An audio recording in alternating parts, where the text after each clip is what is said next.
Polisi menetapkan 14 warga Cigedug, Garut, Jawa Barat sebagai tersangka pengeroyokan seorang pria yang diduga maling. Para tersangka memasukkan korban ke dalam karung lalu dikubur hidup-hidup di kaki Gunung Cikuray.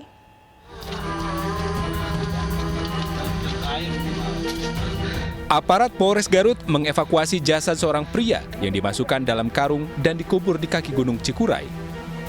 Jasad ini merupakan jasad korban pengeroyokan warga Desa Sindang Sari, Kecamatan Cigedug, Garut. Korban dikeroyok warga dengan berbagai senjata tajam karena diduga akan mencuri di sebuah gudang sayur. Polisi kemudian menetapkan 14 tersangka atas kasus ini dan telah melakukan penangkapan. Kapolres Garut AKBP Wirdanto Hadicaksono menyatakan korban masih hidup saat akan dikubur. Namun salah satu tersangka kemudian menggorok leher korban hingga tewas. Polisi menambahkan warga kesal karena korban sering mencuri di rumah warga. Kemudian setelah saudara Maman tidak sadarkan diri, kemudian langsung dimasukkan ke dalam karung dan kemudian pada saat penguburan ternyata korban masih dalam keadaan hidup. Kemudian seketika itu ada pelaku dengan inisial S langsung datang masuk ke dalam galian lubang tersebut dan kemudian menghabisi saudara Maman ini dengan melakukan luka sayatan di bagian leher. Atas aksi main hakim sendiri ini, para tersangka terancam penjara seumur hidup atau 20 tahun penjara. Dari Garut, Jawa Barat, Iis Solihin, iNews melaporkan.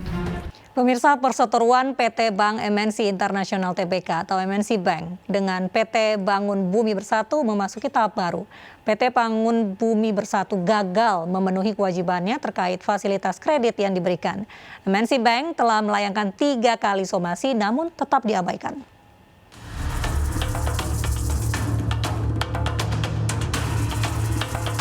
MNC Bank melalui kuasa hukum Hotman Paris Hutapea akan melawan dan menggugat balik PT Bangun Bumi Bersatu. Pengacara kondang ini menilai PT BBB telah gagal memenuhi kewajibannya terkait fasilitas kredit yang diberikan oleh MNC Bank.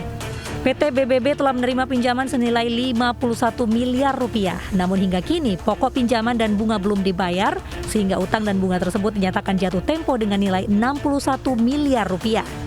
Jadi pinjaman fasilitas kedua sebesar 25 miliar hanya akan cair apabila syaratnya dipenuhi, yaitu PLTA di Cikotoknya itu sudah beroperasi secara komersil dan ternyata tidak beroperasi. Benar ya? Tidak beroperasi. Otomatis fasilitas ketiga juga sebesar 25 miliar juga tidak dicairkan karena tidak dipenuhi syarat-syarat pencairan. Jadi pemberitaan keterlibatan Haritanu tidak ada sangkut pautnya, semuanya tidak benar. Ini berita bohong. Adapun langkah hukum yang segera diambil yakni meliputi pembelaan secara perdata, menggugat dengan penundaan kewajiban pembayaran utang atau PKPU dan akan mengeksekusi agunan yang ada. Tim Liputan iNews melaporkan.